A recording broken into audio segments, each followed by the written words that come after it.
The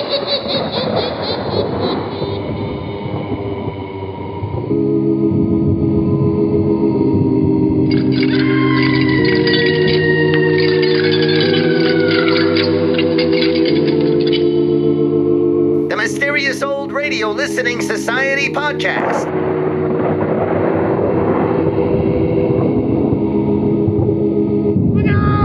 Welcome to the Mysterious Old Radio Listening Society, a podcast dedicated to suspense, crime, and horror stories from the golden age of radio. I'm Eric. I'm Tim. And I'm Joshua. We love mysterious old-time radio stories, but do they stand the test of time?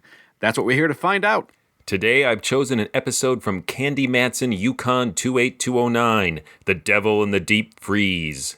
The San Francisco-based detective program is created by husband and wife team Monty and Natalie Masters. Monty wrote the tongue-in-cheek scripts, and Natalie starred as Private Eye Candy Matson. The scripts are packed with snappy dialogue, local references, and a cast of lovably over-the-top characters, including Candy's eccentric pal, Rembrandt Watson, played by Natalie's real-life uncle, Jack Thomas. Candy Matson, Yukon 28209 premiered June 30th, 1949 on NBC West Coast affiliate KNBC. Despite its popularity with local listeners, Candy Matson never found a national sponsor. This was likely due to erratic scheduling on part of NBC. The show was often preempted or aired a day earlier or later than scheduled, making it difficult for listeners to find, let alone potential sponsors. Another issue may have been the San Francisco setting.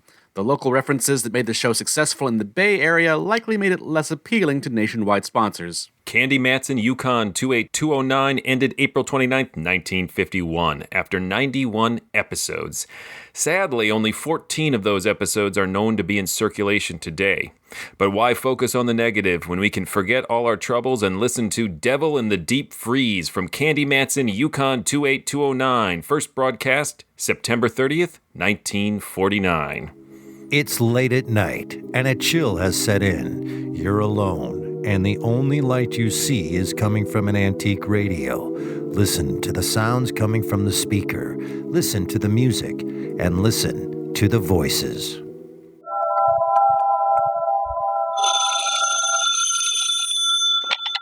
Hello, Yukon 28209.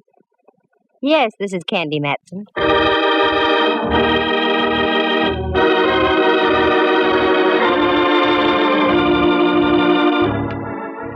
Got an old corpse kicking around you want identified? Know of any good murders you want solved? We've got just the girl for you. Her name is Candy Matson. Mighty cute, too.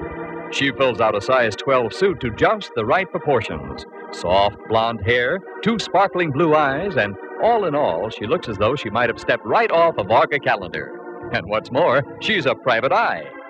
You scoff? You ridicule? I'll let you see for yourselves. Listen.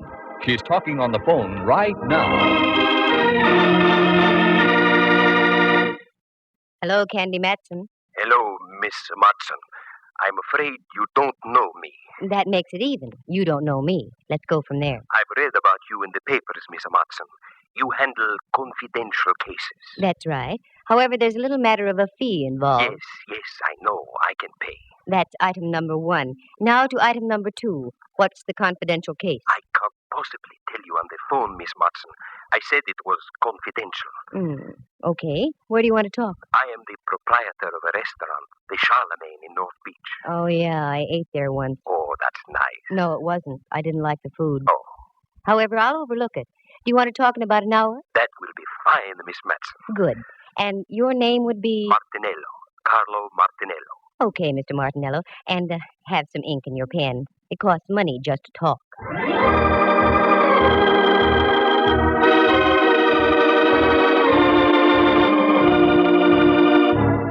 I probably sounded rough and commercial, but you have to be in this racket. Most people look on a private eye as a musician. They invite you to a party and expect you to bring your harp for free. But I learned the hard way a long time ago. So now they pay in advance and take their chances later. That's the way it was with this Martinello. I was at home in my penthouse on Telegraph Hill out on the porch taking a sunbath when the phone rings and it's this Carlo character. That part was all right because I can always use new customers. But what made me mad was the fact that I had to stop listening to the 49ers belt the bejabers out of the Cleveland Browns at Kezar Stadium. But I followed through and uncovered a couple of very done-in bodies along the way. Do you like the grotesque in your whodunits? Then follow me and we'll tiptoe lightly through the Tibbets, the Pawns, and the Baccalones, because part of the story unfolds at the Opera House. Reluctantly, I dressed into something Charlemagne-ish, turned off the 49ers Cleveland game, and went down to talk to Martinello. His place was typical, located on Powell Street, a garish neon sign, and as you walked in, the place was air-conditioned by eau de garlic. Yes, miss. You wish a table? I wish a table, yes. With the right party. I'm looking for the owner. I am the owner. I am Candy Matson. Oh, Miss Matson. Walk this way, please. If I could walk that way, I'd revive vaudeville. Pardon? Where's your office? Right over here. Allow me.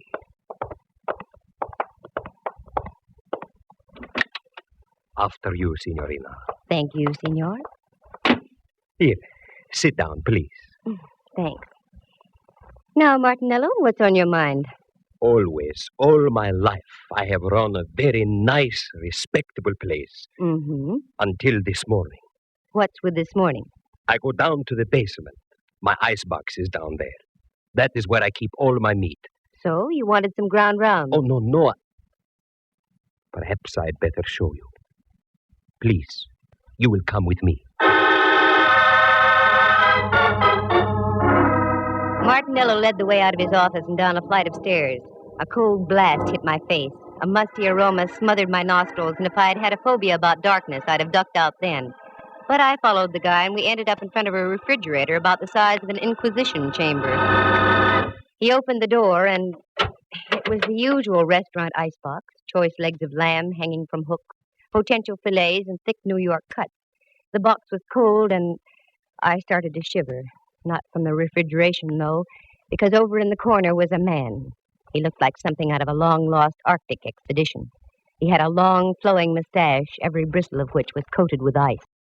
He was quite frozen and quite dead.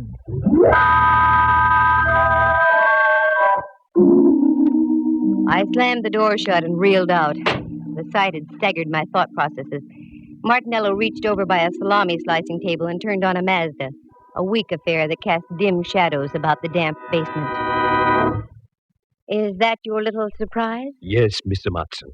That is what I was greeted with this morning. Have you notified the police? Oh, no. Why not? As I told you, I have run a very respectable place. And, too, that is why I am hiring you. You can get in trouble, you know. Yes, that is why you must help me. Please, Miss Matson, say you will help me. I will pay you anything you say. I stick my neck out in the strangest places. Now it's a refrigerator. Okay, Martinello, $2,000. What? Make up your mind. Either I freeze your assets or the police find your frozen friend. Yes. All right. Come. I give you the money now. Now we're getting somewhere. What about him? Oh, he'll keep. He's on ice. Well, this was one for the books. Refrigeration the ugly way. I had to ask a few questions if I was to get anywhere, such as like, do you know the guy? No. Had you ever seen him before? No. Who was the last one to close the icebox last night? I was. Does it lock from the inside? Unfortunately, yes. I was getting places like Wiley was with Hauser. It was inevitable. I had to take my courage in my hand and go down and look at that thing again. There it was, a male Mona Lisa etched in ice. This time I looked closer, I had to. And as I did, I realized I wasn't going to get any identification because this guy was a study in crimson. Underneath all that coating of ice, he was dressed in a devil's costume. I slammed the door once again and went upstairs. There I gave Martinello strict orders not to do a thing. Usually in cases like this, you have to wait for a break.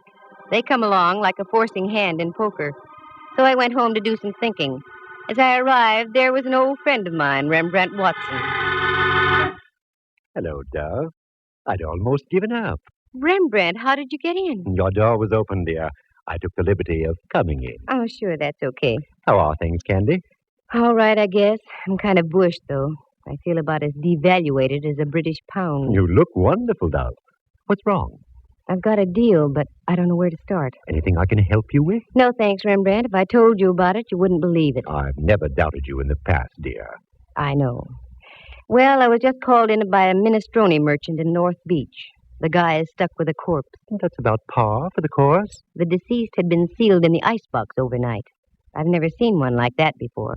That's the way it is, dear. Many are called, but few are frozen. Oh, get out of here. But, Dove, I just got here. I know, but I've got to change and get down to see Mallard.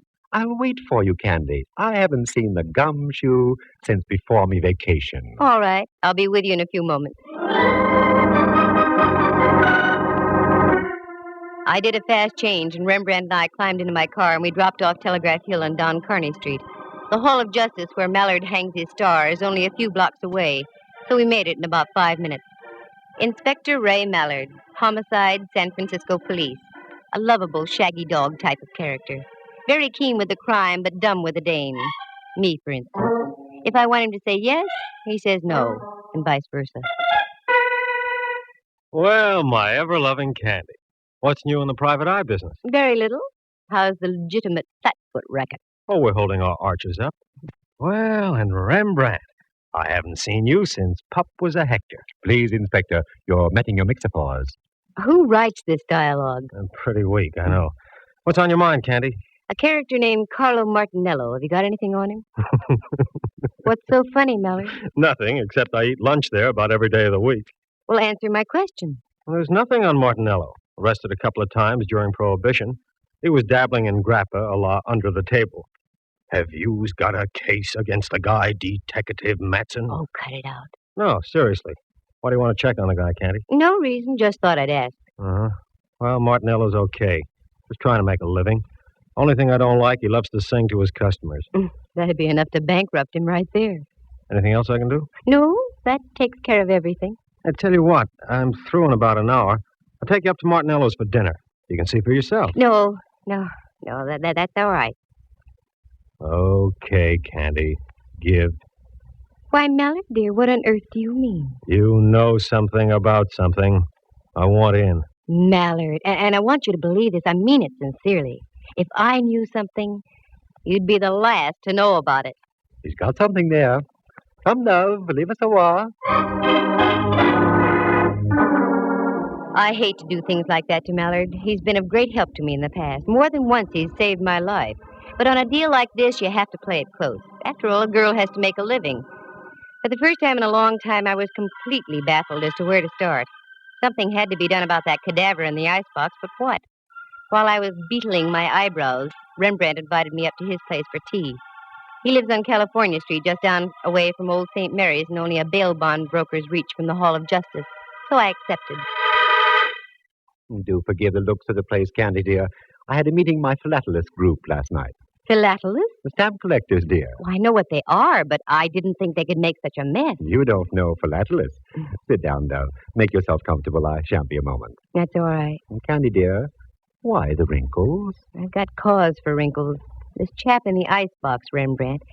There's something I didn't tell you. He was dressed in a devil's costume. There, dear. Your tea will ready in just a minute. You'll feel better. I know it sounds crazy, but it's true. What are you going to do, Candy? I don't know. I can't leave him in that refrigerator forever. We'll get him out, dear. I hate to think of a corpse catching pneumonia. Oh, excuse me, Candy. Help yourself to the tea. Mm-hmm. How do you do? Rembrandt Watson Enterprises. Quiet down. Who? Oh, hello, Templeton. How are all your steamships? Oh, that's good. What? Could I use to what? To the opera? Of course I could. Righto, I'll pick them up at your office. Thank you, Templeton. Goodbye. Candy, dear, do you like the opera? I can take it or leave it. Why? It suddenly develops that I have 2 tickets tomorrow night for Tales of Hoffman. Oh, Rembrandt, I don't think I can go. Come, Candy. It'll do you good. You've been working too hard. You need a little relaxation. Tales of Hoffman, Okay. Who's the pal who gave them to you? An old friend of mine, Templeton Woodruff. He runs a steamship to Java and other places Ezio Pinza sings about. I finished the tea and left.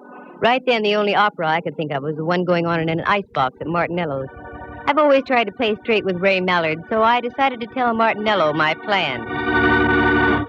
Miss Matson, I don't think it's such a good idea. Good evening, Carlo. I want to talk to you. That's what I mean. There's a gentleman here who... Oh, you've got a gentleman. That's fine. 3 more and you've got a crowd.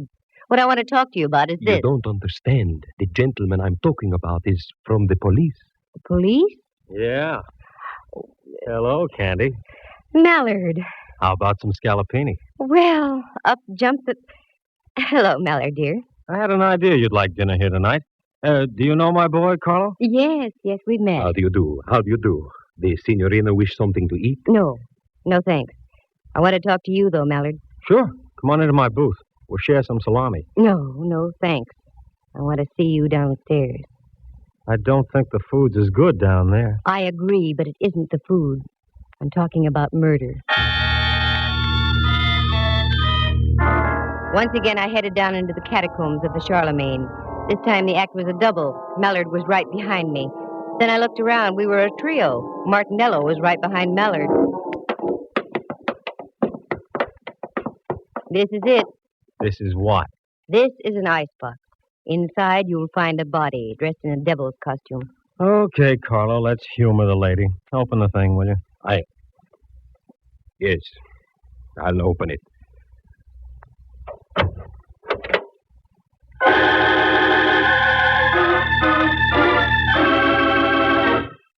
Lovely view of the beef. It's gone. The body's gone.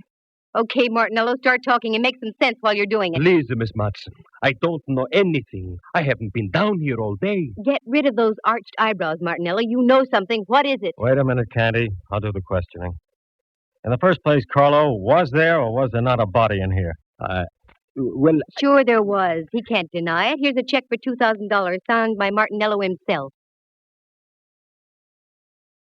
Well, Carlo? Yes, there was a body, all right. Who was it? Friend of yours? No, Inspector. I never saw him before. Why did you call Miss Matson? Why didn't you come to see me about it? Well, you know, Inspector, the police... Just because you were once arrested for bootlegging, Carlo, is no reason to be afraid of the police. Well, I'll put a couple of my men on the job and see what we can turn up. What? Is that all you're going to do, Mallard? No. Right now, I'm going back upstairs and have some of Carlo's scallopini. Mallard, are you out of your head? Look, Candy, in order to have a murder case, you've got to have a body. Obviously, we're fresh out. And until your pal with the devil's costume turns up, I intend to live my typical everyday life. Don't forget the mushrooms, Carlo. There are times when I get so mad at Mallard I want to scream. I didn't, though. I only scrammed. I hung on to the $2,000, however. I felt I deserved it just for getting my curiosity aroused, and it was aroused plenty. Corpses don't get up and walk out of iceboxes by themselves. But after all, Mallard had a point. There was nothing to be done without a body. So I went home and waded into a stack of dirty dishes that had been piling up. Then I fixed dinner and started a new stack of dirty dishes. Got a book and ducked into bed. In the morning, I had an idea. After breakfast, I went down to the corner of Broadway and Columbus. That's where North Beach does a neat blend with Chinatown. On the corner was a Joe who sold newspapers. I'd known him for some time, and he seemed to like me.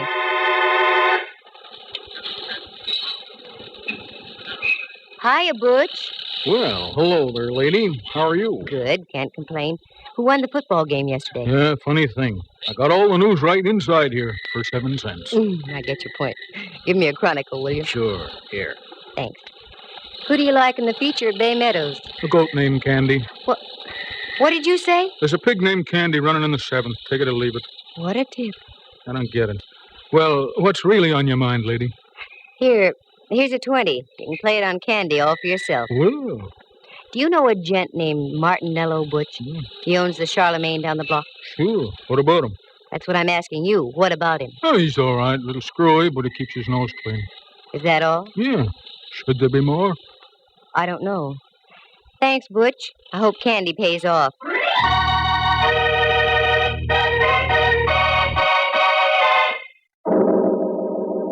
I was getting nowhere, that was for sure, and the rest of the day went the same way. Dead ends, blind alleys. I checked as many loose ends as I possibly could, but I was still stuck in a quandary. But the crusher claimed late in the afternoon when I got a copy of the late paper and read where Candy came in at Bay Meadows and paid $32.20. And I hadn't had sense enough to get aboard. When I got home, the phone was ringing. Hello, Candy Matson. Oh, you're Candy Matson. I should play a fanfare. Oh, hello, Rembrandt, dear. How are you? Like an October morning. Every single one of me pores is breathing great, huge gulps of air. What? I just had a facial dove. Most invigorating. What on earth for? I loved your old pores just the way they were. Candy, you've forgotten. I have? Forgotten what, Rembrandt? We're going to the opera tonight. Oh, Ducky, I'm sorry. I had forgotten. I'm afraid I'll have to renege. Now, Candy, you promised, and I don't care what you're involved in. It'll do you good. But, Rembrandt, I'm working on it. Perhaps you're right. Okay, I'll get ready. Wonderful, dear. Pick me up about 7:45, will you? Pick you up 7:45? Yeah. Oh, and another thing, Lamb. We may have to do some entertaining afterward. Do bring some cash, will you? Mm-hmm. That's the girl.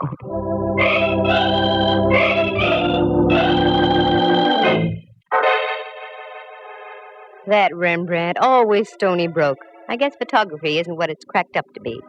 I didn't mind, though. He's been a friend to me on more than one occasion. Well, if I was going to the opera, I had to start thinking in operatic terms. I fished around in the closet and came up with something that would have done any woman's heart good. One of those strapless affairs that you can't stop breathing in for one moment, otherwise the opera is no longer the main attraction. I powdered, perfumed, pouted, and rouged and took off after Rembrandt. But just as I started to leave... Just a moment. Well, get a load of the Duchess. Mm-hmm. It won't be Halloween for another couple of weeks yet. Oh, very funny. Come on in, Millard. What are you decked out for, Candy? Something you wouldn't understand. I'm going to the opera. Oh, I love the opera. Any horse opera with Tex Acuff in it. That's what I thought. What's on your mind, Millard? I've got to pick up Rembrandt in 10 minutes. I was just driving by, so I thought I'd stop and tell you the news. News? About what? We found El Diablo. The guy in the icebox? Yeah, Martinello identified him. He was floating in the water off Aquatic Park. Any lead on him? The best. He was Salavini, the second baritone with the opera company. That's all, Candy. I hope you enjoy the performance tonight. A baritone with the opera company. Well, that explained the costume, but it didn't explain a lot of other things. I walked down the stairs with Mallard. He got in his squad car, flicked on the flashing red light, and with a burst of his siren, rolled down the street. I'd have to speak to Mallard about that. All the neighbors had their heads out of their windows as I climbed into my car and followed. What an exit. I picked up Rembrandt, and we drove up to the Civic Center. I found a place to park. A minor miracle. The last time I went to the opera, I had to drive almost to Palo Alto and come back by train. Rembrandt's friend must have been very influential. We had seats in the Diamond Horseshoe. They were presenting Tales of Hoffmann, and a friend of mine, Dorothy Warrenshold, was singing the role of Antonia. It was a fine performance, and after the last curtain, I took Rembrandt. We went backstage to see Dorothy.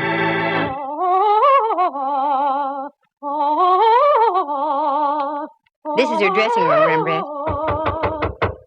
Yes? Hello, Dorothy. This is Candy Matson. I have a friend with me. Oh, do come in, please, Candy. Candy, how are you? Couldn't be better. Dorothy, may I present Mr. Watson? Rembrandt, this is Miss Warrenshold. Delighted. You're in magnificent voice tonight, dear. Thank you. Sit down, won't you? I've only a moment. We're rehearsing some of the scenes in Faust tonight. Rehearsing after a full evening's performance? It has to be done, Candy. Our baritone disappeared. We've had to replace him with a new man. Yes, I know. By the way, Dorothy, I heard you on your Standard Hour broadcast a few weeks ago. It was a wonderful performance.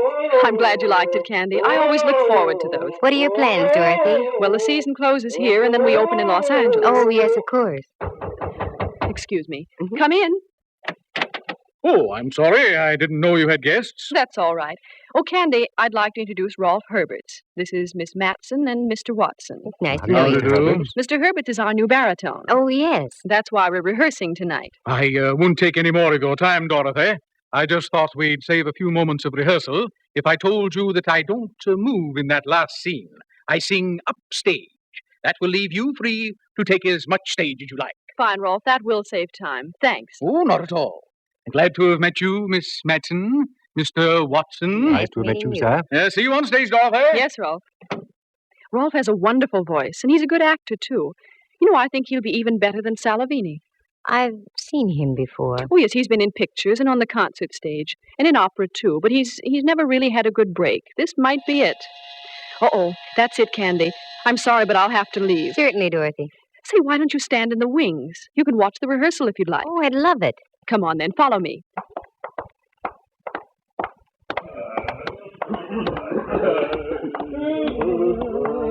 All right, to places, everyone, places. This is all right, Candy. You can stay right here. Thanks, Dorothy.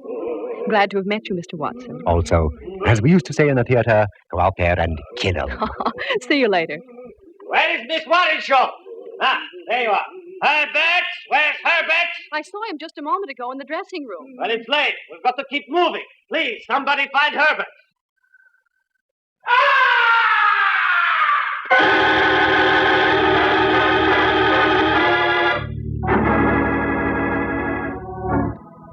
From way up in the heights of the stage, the opera house was pierced with a blood-curdling scream. That was no ordinary scream. It was the scream of death. You wait here, Rembrandt. Keep your eyes open. I'm going up to have a look. That scream wasn't in the score of Faust.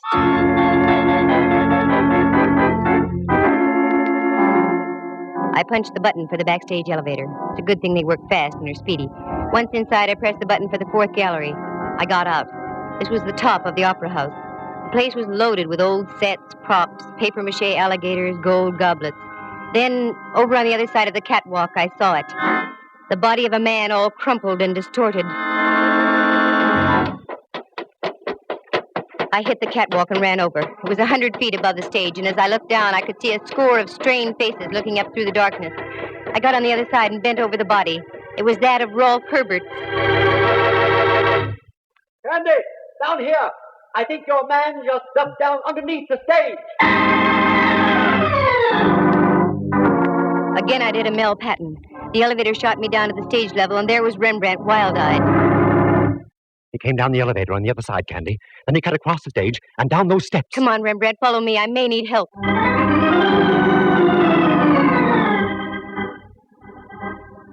We ran down the steps and into the bowels of the stage. It looked like a nightmare, a myriad of cross beams of steel for the rising stages. We cleared those and went around by the chorus dressing rooms. There was only one out. I remembered it. A door over in the corner, very seldom used, but it was open. It led into a long tunnel with giant steam pipes running overhead and to the right. This went underground over to the Veterans Building. Down by your feet, there's a stream of water flowing in a trough. It's the old Hayes Valley Creek. Our killer decidedly knew his opera house. As we entered the tunnel, I could see him up ahead running like crazy, so we took off after him. We made the other side, and it breaks into a big engine room. As we came into the opening, I looked around. The engineer was lying on the floor out like a light, blood spurting from his scalp. Then I glanced up. There was another door. This led into the Veterans Building itself and an avenue of escape onto Van Ness. I ran up. Then as we got into the long corridor, I saw Martinello breaking for the door. Stop! Stop, Martinello! Stop! You think I am a fool? I do if you don't stop. Try and get me. Okay, pal. You asked for it.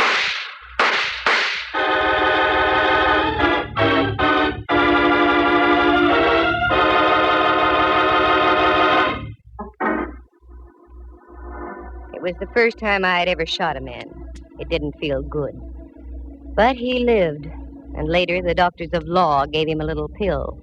The cyanide kind they dropped inside the gas chamber at San Quentin. Martinello paid his debt.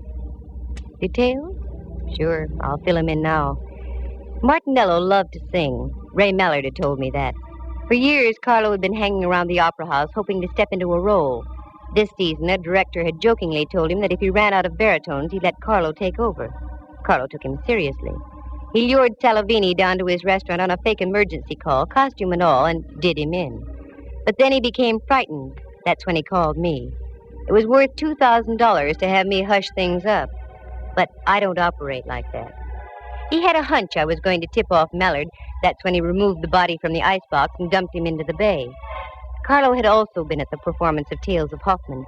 That's when he learned that they'd rustled up Rolf Herbert to sing in place of Salavini.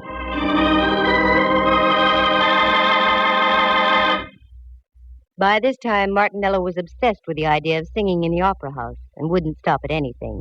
Right after Herberts left Warrenshold's dressing room, he managed to get Herberts into the elevator and up to the fourth gallery behind the stage. That scream was produced by a 6-inch stiletto through Herbert's heart from the hands of Martinello. And that's when our chase began. I hope I never see that tunnel under the Opera House again. That Mallard and his sentiment. It was he who gave me that gun just a week before, for my birthday. He said I needed protection. Well, darn it, I do. But I can't get Mallard to believe me. Instead, he just gives me guns.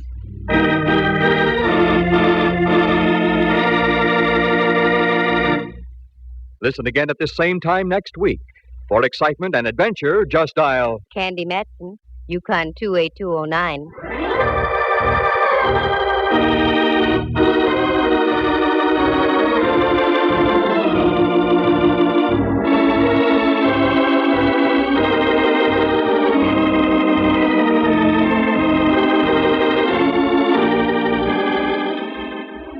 Heard tonight were Harry Bechtel as Ralph Herberts, Jerry Walter as Carlo Martinello. Henry Leff plays the role of Inspector Mallard and Jack Thomas as Rembrandt. Dorothy Warrenshold, star of the Standard Hour and the San Francisco Opera Company, was heard as herself.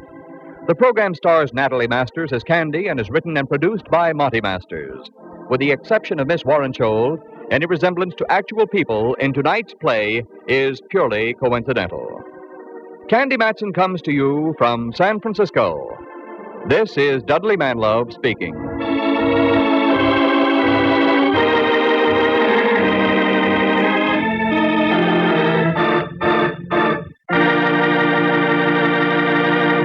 You are tuned for the stars on NBC.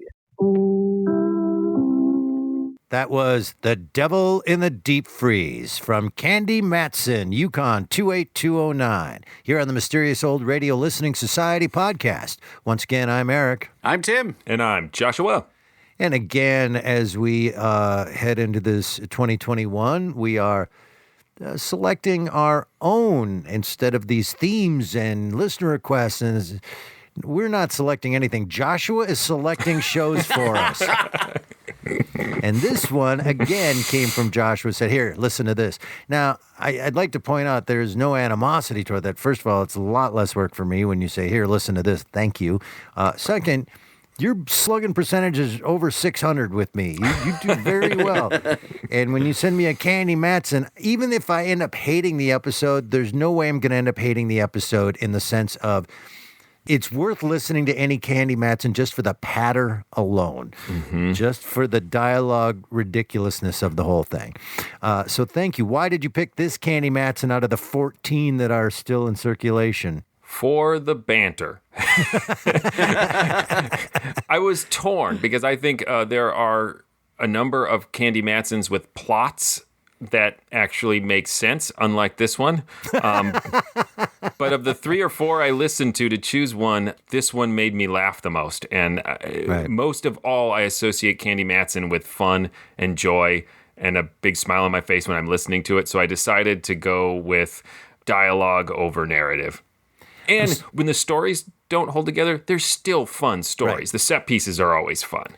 But there's no detecting in this by Candy Matson at all. She goes to an Italian restaurant, then the opera, then shoots a guy.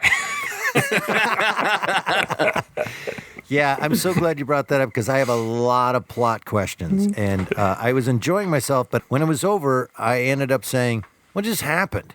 And so This show is so charming that every flaw made me love it more. Yeah, you have no plots. That's awesome. Aw, my favorite.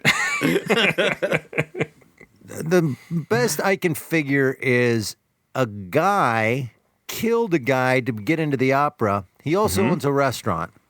Then he put him in his deep freeze in his devil suit and then called Candy Matson and said, hey, come here and solve this. Ostensibly at the end, Candy says that she was hired to cover up the crime somehow or to lie to the police.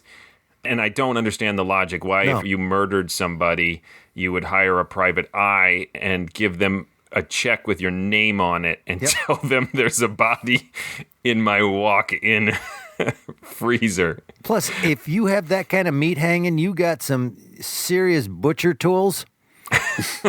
There's got to be a better way to get rid of that. Plus, there's other ways to be a baritone in the opera. Plus, you own a restaurant. Don't you have enough going on that you have to pursue your dream of baritoning an opera? But Martinello, I think that's his name, he is just terrible at everything. They go out of their way to let you know he's a terrible restaurant owner. His food is terrible. He can't sing, and he can't murder anybody and get away with it at all.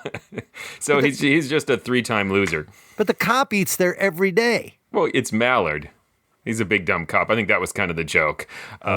I love the bit at the top where most of the dialogue is either super clever or just weird, except for this exchange that's just a blunt, cruel statement of fact. And that's when Martinello tells Candy about his restaurant, and she says, "Oh, I ate there once." And he goes, "That's nice." "No, it wasn't. I didn't like the food." Yeah. It's just, there's no joke. No clever. It's just, you suck. And then his reaction was like, oh. It was a very awkward moment. Like, oh, okay. Yeah, it's so good. I wasn't alone. And then I did have this moment of, oh my God, she shot someone. And then she says, I shot someone. I'm like, oh, that's real. Like, and then she says, person I ever shot. I was like, yeah, that's a heavy deal, right? And so I thought that was kind of interesting that happened. But here's what I don't get. Why did she shoot him? He was going to run away. She said, Okay. She said, "Stop or I'll shoot." And he didn't stop, and she shot him. Okay. So it was because he was running away.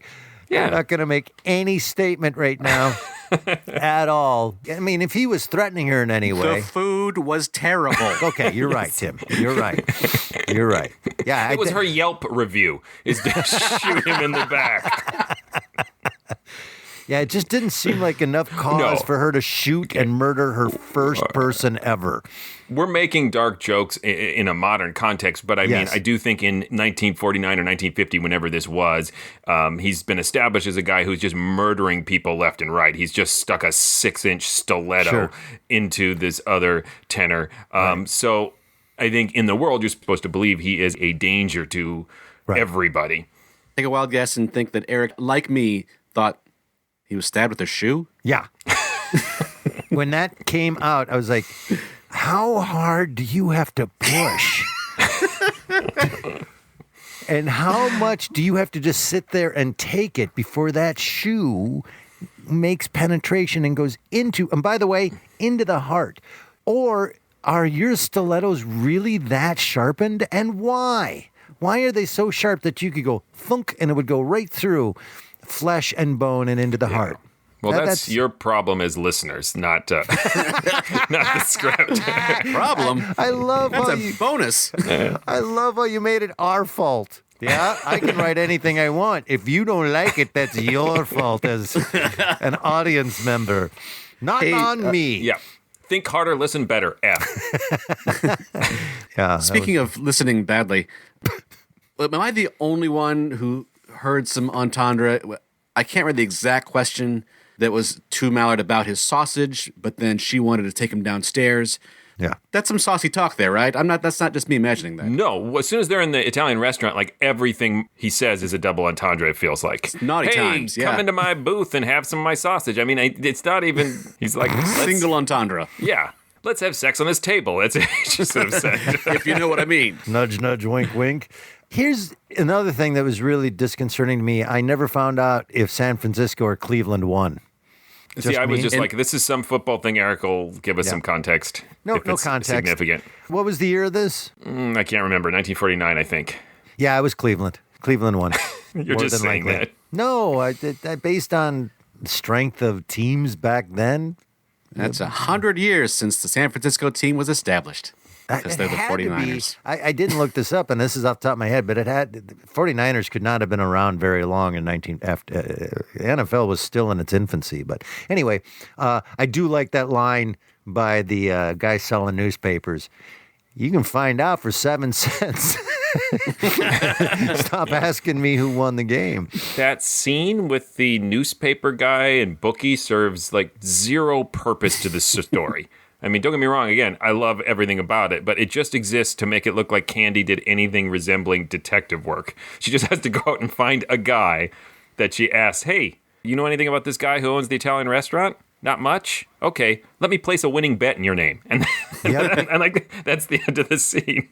Yep. Well, and they're like, we've had fun for about 25 minutes, but now that's all over. Let me explain to you what happened. Yeah. The wrap-up was very, oops, we need to figure out what was going on here. And again, it just charmed me to no end of like, you forgot to tell people what happened. That's so adorable. You're such a great show. I mean, she always wraps it up at the end because the plots are usually fairly convoluted, where she has to go through it very carefully. Pat Novak for Hire is like that, too. There are a lot of similarities between Candy Matson and Pat Novak for Hire, actually. But the plots usually make so little sense that you need what feels like 5 minutes of exposition at the end to just connect all the dots. Let me ask you guys something about a bit that they did in this that I think has occurred in everyone I've heard, maybe not all of them, and that is the third wall breaking, who wrote this. And the first time I heard that, I was like, that's funny. That's cute. I like that. I like that giving yourself in the writer's crap for a bad joke. The third time I've heard it, it's starting to become a crutch, not funny anymore. So you can get away with that like once.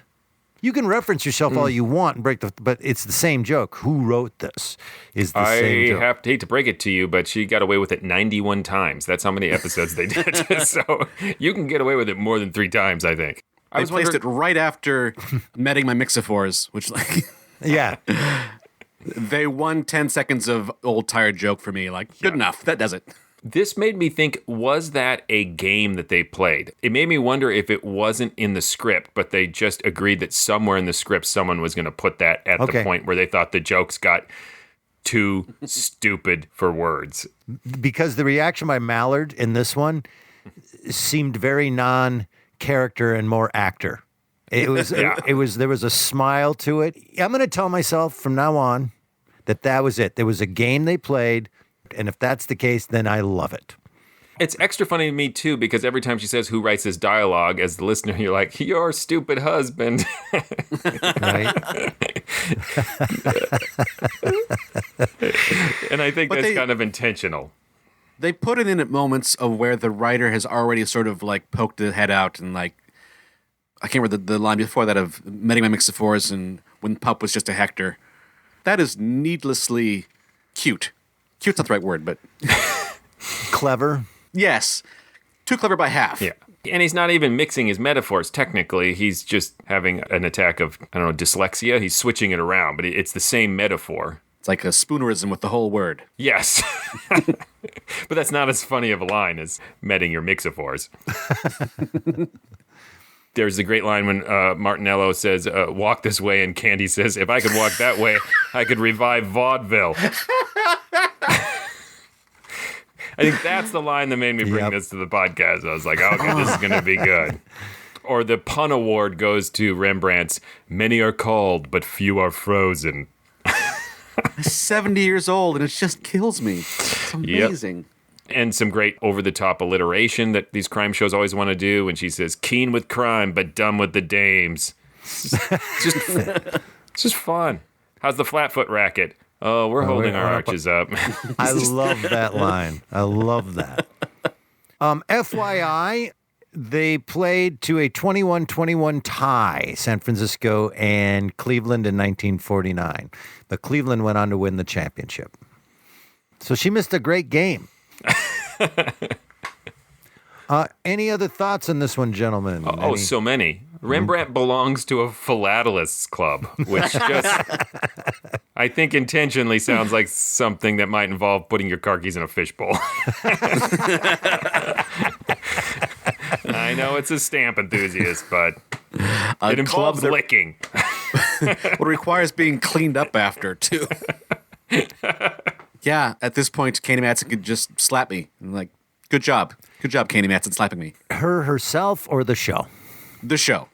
Yeah. Just I've been so thoroughly taken by the show and the dialogue and the performances that I can't be critical. I'd probably let her slap me, too.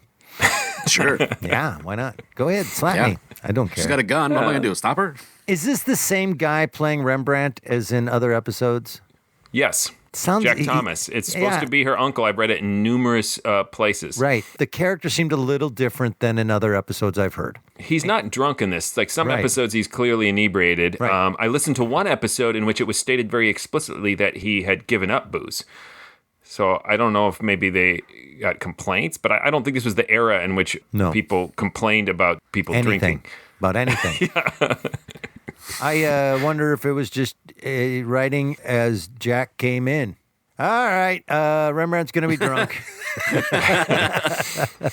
Her uncle has shown up soused again. I like that Rolf, the singer, is introduced in a just hurried exchange of lines just so that we know who got murdered. He sticks his head in the dressing room, right, and says, I'll just play downstage, do whatever you want upstage. Right. It'll make rehearsal go faster. Yep, I caught that too. It's actually reversed. I'm not trying to be a jerk, but he said, I'll stay upstage, you go downstage, go wherever you want, and then we'll be done. And I was like, yeah, that's perfect. Yep. I'll be in the other room getting stabbed with a stiletto. That is every tech rehearsal I've had with Joshua Scrimshaw. Yep. I'm going to go over here and stand here and do this. Okay. Do what you're going to do. It doesn't work. As Tim says, I can't stop you.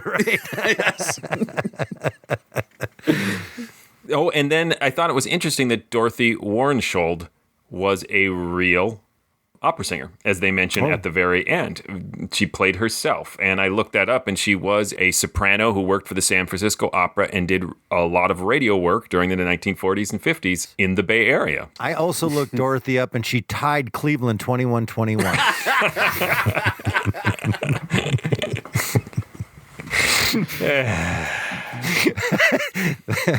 That was not a laugh of, you're so fun, Eric. Final thoughts, or do you want to send it to a vote?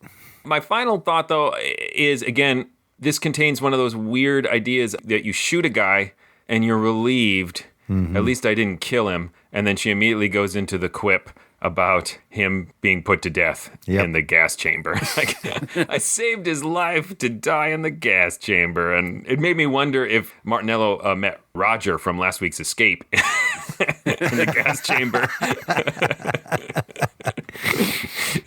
Maybe Roger was his yoga instructor. I don't know. Right. Now they got to go back and listen to that and tie that joke in. Well, let's throw it to a vote, Joshua. You brought this to us. What do you think? Like we've already said, the dialogue and performances more than make up for the non-existent story.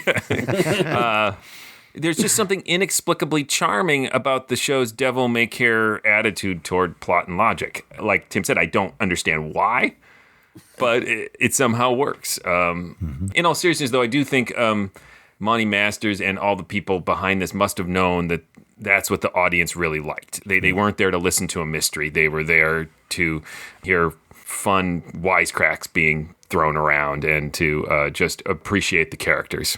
Yep. So, yeah, I definitely think it stands the test of time. Yeah. I don't know if it's a classic of Candy Matson. They're similar enough. It's hard to designate one a classic over the other, but I think Candy Matson as a series is a classic. There's nothing else like it except for Pat Novak for Hire, which is totally not like it at the same time. Right. So.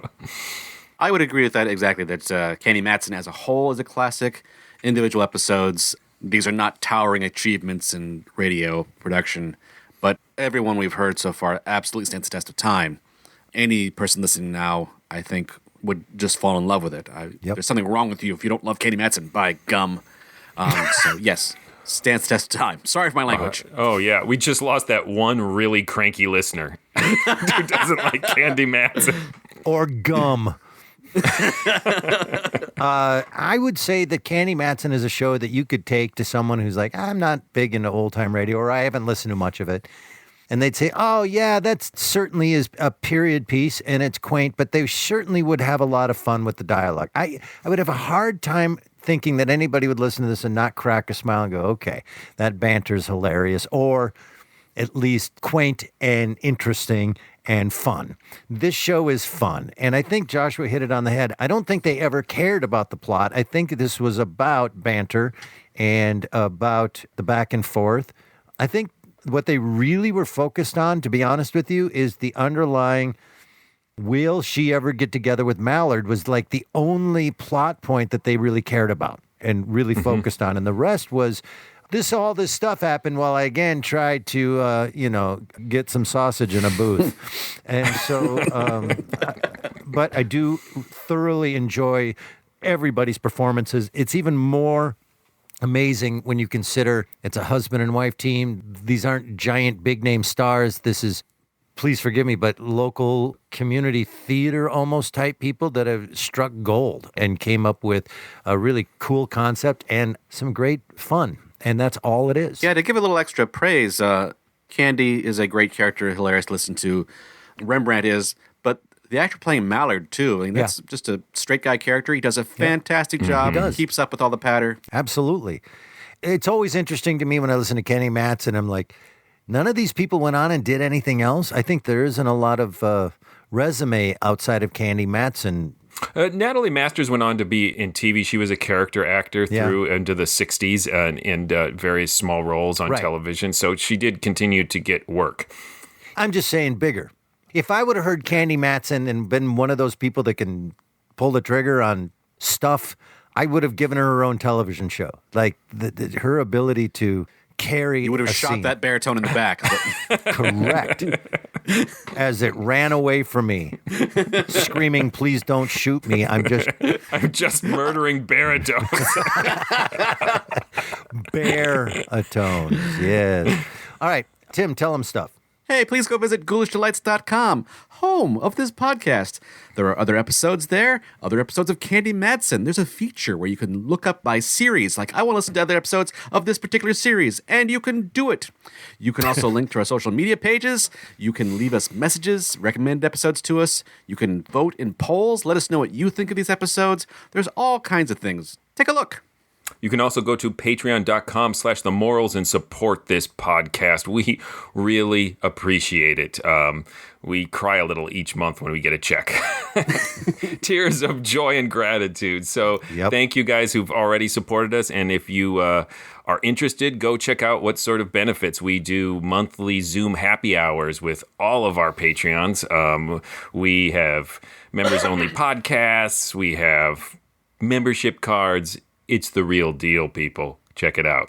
If you'd like to see our theatrical performances, Mysterious Old Radio Listening Society does original radio shows that we write and also recreations of scripts from classic radio shows that we do in conjunction with Park Square Theater in St. Paul, Minnesota. Right now in January 2021, since we are not on stage yet, as that stopped a while ago, we will be soon, but we are still doing performances. Please check it out at parksquaretheater.org. You can buy a ticket and watch us perform on your computer. Gather around the computer and watch us do stuff. This one should come out in time for us to tell them what we're doing this month. Is that correct? I wouldn't. I don't trust us. So please go to parksquaretheater.org or ghoulishdelights.com or mysteriousOldRadioListeningSociety.com to find out all the information about our podcasts, what we're doing, and our shows with Park Square Theater. What's coming up next?